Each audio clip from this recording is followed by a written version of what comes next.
Hello and नमस्कार मित्रों। स्वागत है आप सभी का डेमोक्रेटिक इंडिया पे। देखिए, आज के जो एक्शंस हैं वो इस बात को निर्धारित करते हैं कि अगले 50-60 साल या 100 सालों में क्या होने वाला है। तो आज के आपके एक्शंस जो है वो बहुत ही इम्पॉर्टेंट है आपके आने वाली जनरेशन्स के लिए। इसलिए ये बहुत इम्पॉर्टेंट है कि जो भी कदम हम आप या एज ए नेशन कोई भी कंट्री भी उठाती है वो बहुत सोच समझ के, बहुत नाप तौल के उठाए।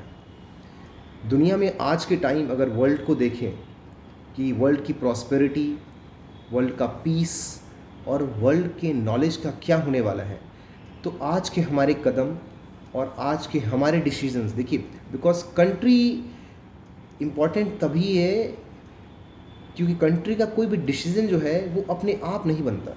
वो इस चीज़ से बनता है कि उसके सिटीजन्स क्या सोचते हैं, और सिटीजन्स तभी सोच पाएंगे जब उनके पास प्रॉपर नॉलेज हो, उनको ये समझ हो कि उनके छोटे छोटे एक्शंस, उनके ग्रीड्स, उनके अपनी जो लालच है, अपना उनका जो एक्शन है, उनका काम है, वो आने वाले 100 सालों में क्या इम्पैक्ट करने वाले हैं। क्योंकि तभी वो हर छोटे छोटे डिसीजंस को लेने में सक्षम हो गए जब उनको अपने पास नॉलेज हो। तो अगर वर्ल्ड ऑर्डर को देखें और विश्व शांति, विश्व की का जो विकास, डेवलपमेंट है, साइंटिफिक, इकोनॉमिक, ये सब चीज़ों को देखें तो ये बहुत इम्पॉर्टेंट है कि हमारे पास इस चीज़ का ज्ञान हो कि दुनिया किस चीज़ की तरफ बढ़ रही है, और सबसे बड़ा जो थ्रेट है प्रॉस्पेरिटी, पीस और डेवलपमेंट के लिए वो कौन है, ये समझना हमारे लिए सबसे इम्पॉर्टेंट है कि हमारा एनिमी एक्चुअली में है कौन। तो देखिए, वर्ल्ड में आज के टाइम देखा जाए तो 5 पावर्स हैं, 5। मुझे नहीं लगता कि इस तरह से इतना डिटेल डिप्लोमेटिकली किसी चैनल ने कभी डिबेट भी करी हुई इस चीज़ पे। तो सबसे जो इम्पॉर्टेंट पावर है आज के टाइम में, करंट सिचुएशन में भी, वो यूएस भी अगर दुनिया को लीड करता है तो ऑब्वियस ही बात है, थोड़ा बहुत डिस्ट्रक्शन तो यूएस करता ही है, लेकिन दुनिया बर्बाद हो जाएगी ऐसा नहीं है। तो यूएस लेड जो फोर्सेस हैं उनका सक्सेस इस बात पे निर्भर करता है कि यूएस, यूरोप और इंडिया क्या ये एक साथ रहते हैं, और एक साथ अगर रहते हैं तो इसमें सबसे जो कमज़ोर कड़ी है वो है इंडिया। क्योंकि इंडिया की जो सिचुएशन है बहुत ही डायनेमिक, बहुत ही वोलेटाइल है। प्लीज़ देखिए, इस अभी जो मैं चर्चा कर रहा हूँ इसको पूरा सुनिए, मुझे लगता है कि शायद बहुत ही इम्पोर्टेंट होने वाला है। अगर ये आपने पूरी चर्चा सुनी तो ज़रूर जब आप इसको ये एंड होगा तो एक अच्छा सा जिस्ट लेके जाएंगे, एक अच्छा टेक अवे जो मैसेज होता है वो लेकर जाएंगे। तो इसमें जो सबसे कमज़ोर कड़ी है वो है इंडिया। बिकॉज इंडिया का जो सिचुएशन है बहुत ही वोलाटाइल, बहुत ही डायनेमिक है। इंडिया में कब क्या हो जाए ये कहना बहुत ही मुश्किल है। जो दूसरी जो कंटेंडर है वो है यूरोप। तो यूरोप की जो सिचुएशन है बहुत ज़्यादा स्टेबल नहीं है। देखिए, यूएस की भी सिचुएशन बहुत स्टेबल नहीं है, ऑलरेडी एट्रीजन हो रहा है, उसके इकोनॉमी में भी हो रहा है, पॉलिटिकली भी हो रहा है। वर्ल्ड ऑर्डर में जो उसकी हेजेमनी थी, जो उसका एक प्रभुत्व या प्रभाव या जिसको धाक बोलते हैं, वो जैसे पहले 20 साल पहले हुआ करती थी, आज के टाइम नहीं है। तो सेम कंडीशन यूरोप का भी है। यूरोप का एट्रीजन तो ऑलमोस्ट जो सेकेंड वर्ल्ड वार के बाद ही है, वही काफ़ी रैपिडली हो गया था, और जो पहले जैसी यूरोप की जो सिचुएशन थी वो बिल्कुल नहीं रही। और आज के टाइम में भी उनमें अपने इतने डिफरेंसेस, जो मेजर पावर्स है यूरोप के अंदर, फ्रांस, जर्मनी, ब्रिटेन, इटली, ये 4-5 जो मेन पावर्स हैं, उनकी अपनी राइवलरी, और एक साथ एक थॉट नहीं ले पाना, ये बहुत बड़ा प्रॉब्लम है यूरोप के लिए। तो यूरोप आगे वर्ल्ड को लीड तो नहीं कर सकते, ये बात तो तय है। हाँ, बट एक लीडर के पीछे अगर रहता है तो उसके लीड करने के पोटेंशियल को ज़रूर वो बढ़ा सकता है। सेकंड जो कंटेंडर है, जो वर्ल्ड की पीस, जो थर्ड कंटेंडर है, जो वर्ल्ड की पीस, प्रॉस्पेरिटी और इकोनॉमिक डेवलपमेंट के लिए सबसे ज़्यादा इम्पोर्टेंट होने वाला है।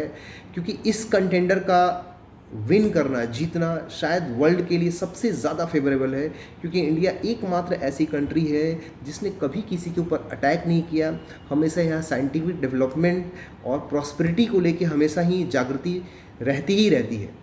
बट ये सबसे वीक कड़ी भी है। इंडिया का जो डेमोक्रेटिक सिचुएशन है और जो डेमोग्राफिक चेंजेस हैं, ये आने वाले टाइम में मैं गारंटी के साथ कह सकता हूँ काफ़ी चांसेस है, अगर कोई शिवाजी जैसा आदमी आ जाए तो आई कांट से, जिसको इंडिया की बहुत डेस्परेटली ज़रूरत है अगर वर्ल्ड को बचाना है तो। ये बहुत ही इंपॉर्टेंट चीज़ है, अगर वर्ल्ड को बचाना है तो इंडिया ही बचा सकता है, और उसके लिए इंडिया में कैरिज्मेटिक लीडर का होना बहुत ही ज़्यादा ज़रूरी है।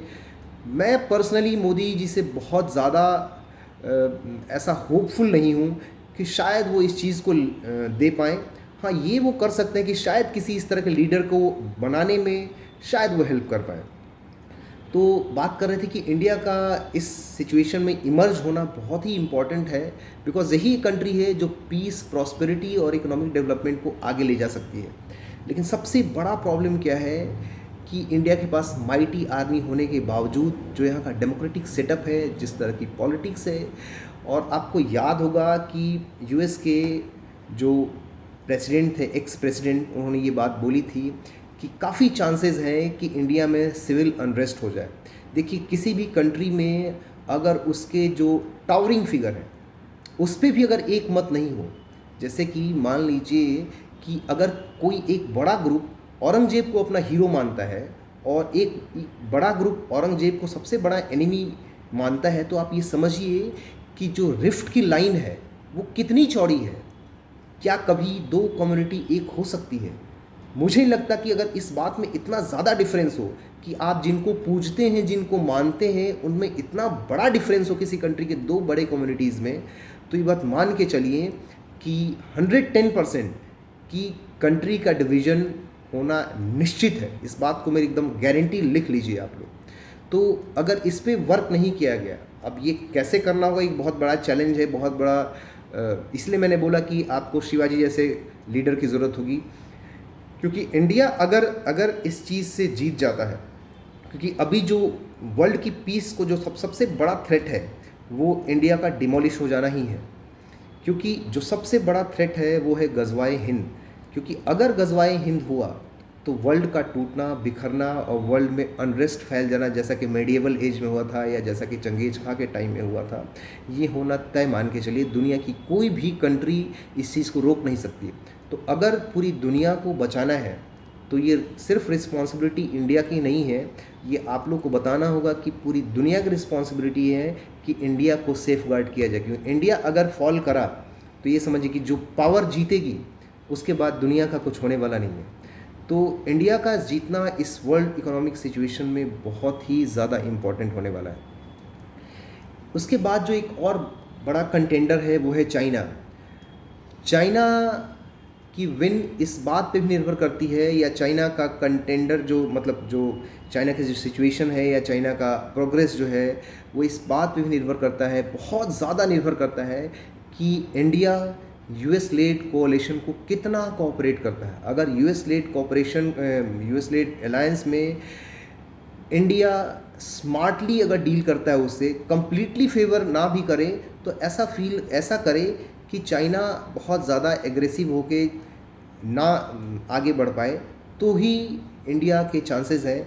और चाइना के लिए सबसे इम्पॉर्टेंट क्या है कि वो जो दो तीन चीज़ें हैं, अपनी एनर्जी और अपनी जो मिलिट्री पोटेंशियल है वो यूएस के अगेंस्ट ना लगाए, इंडिया के अगेंस्ट ना लगाए, और अगर लगाता भी है तो एक साथ उनका इस्तेमाल सबके विरुद्ध ना करे, बचा के 1 by 1 करे। देखिए, जो ताइवान है, वो जापान है, ये बहुत बड़ा चाइना के लिए थ्रेट नहीं होने वाले हैं।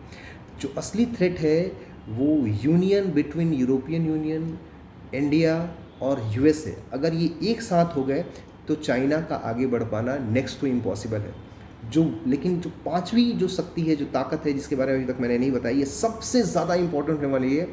और मतलब मुझे लगता है कि शायद अभी भी वर्ल्ड इस चीज़ को रिकॉग्नाइज़ नहीं कर पाया कि कितना बड़ा थ्रेट है ये। और वो थ्रेट है, जो पांचवा सबसे बड़ा कंटेंडर है, वो है इस्लाम। देखिए, अभी तक जितने भी मैंने नाम लिए सब कोई कंट्री है या कोई कॉन्टिनेंट है, लेकिन इस्लाम न कोई कंट्री है न ही कोई कॉन्टिनेंट है। अगर आप हिस्ट्री नहीं पढ़ते तो आपकी सारी पढ़ाई बेकार है, ये बात समझ लीजिए आप। हिस्ट्री मुझे लगता है कि ह्यूमन एग्जिस्टेंस के लिए पढ़ना और जानना सबसे ज़्यादा इम्पॉर्टेंट है। अगर आप जब से इस्लाम आया है उसकी हिस्ट्री पढ़ेंगे तो आप जान पाएंगे कि उसमें कंट्री का कोई कॉन्सेप्ट ही नहीं होता। तो सारे टारगेट्स अभी तक इस्लाम ने देर या सवेर आगे पीछे करके जो है अचीव किए हैं। जो 2 टारगेट है उनका वो अभी भी अनफुलफिल्ड है। और जो सबसे इसमें इम्पॉर्टेंट और आसान टारगेट अभी होने वाला है वो है इंडिया। इसको बोलते हैं गज़वाए हिंद, क्योंकि अगर एक बार इस्लाम ने गज़वाए हिंद कर लिया तो उसके पास enormous political power, enormous military और इनॉर्मस जो है एटॉमिक वेपन्स उसके रेंज में होंगे, और इतना बड़ा पॉपुलेशन। आपको क्या लगता है कोई भी दुनिया की में ऐसा कंट्री है जो उसको चैलेंज कर पाएगा अगर इंडिया में गज़वाए हिंद हो जाता है? और मज़े की बात है कि गज़वाए हिंद होने के लिए मुझे नहीं लगता है कि आम वॉर की ज़रूरत पड़ेगी, बिकॉज इस डेमोक्रेटिक सेटअप में जिस तरह का डेमोग्राफी चेंज हो रहा है और जिस तरह की सिचुएशन चल रही है, अगले 40-50 साल में काफ़ी संभावना है। 50 साल में मैं इसको मान के चलता हूँ, ये मैं ज़्यादा बोल रहा हूँ। अगर सिचुएशन फेवरेबल हुई तो हो सकता है 30 साल में ये हो जाए। अगले 50 साल में गज़वाए हिंद होने की संभावना काफ़ी ज़्यादा है। मुझे लगता है यूरोप वाले शायद इस चीज़ को कुछ हद तक रिकॉग्नाइज़ कर रहे हैं। यूएस में कुछ फ्रैगमेंट्स हैं जो इस चीज़ को समझ रहे हैं कि ये कितना बड़ा डायर सिचुएशन होने वाला है। अगर गज़वाए हिंद हो गई तो चाइना की कहानी ख़त्म। यूरोप वैसे भी कुछ नहीं है, आज के टाइम में भी कुछ नहीं है, और यूएस जो है शायद बच जाए थोड़ा बहुत, वही बहुत है। और उसके बाद गज़वाए आलम, that means conquering of whole earth, ये होने वाला है। तो आप ये समझिए कि आप क्या जो एक्शन है, आप जिस भी लीडरशिप को सपोर्ट करते हैं या जिस लीडरशिप को उभार रहे हैं, क्या उनके पास इतना बड़ा विजन है कि वो आज से 70 साल बाद होने वाली चीज़ों को आज तय करें, एक ऐसा फॉर्मल अलायंस बनाएं कि दुनिया को पीस, प्रॉस्पेरिटी और डेवलपमेंट की तरफ ले जाए, क्योंकि आपका एक छोटा सा एक्शन इस चीज़ को रूइन कर सकता है। तो मुझे लगता है कि मेरे जो व्यूअर्स हैं भले ही थोड़े हैं, लेकिन वो सारे समझदार हैं और इस चीज़ को बहुत अच्छे से समझ रहे हैं। Thank you.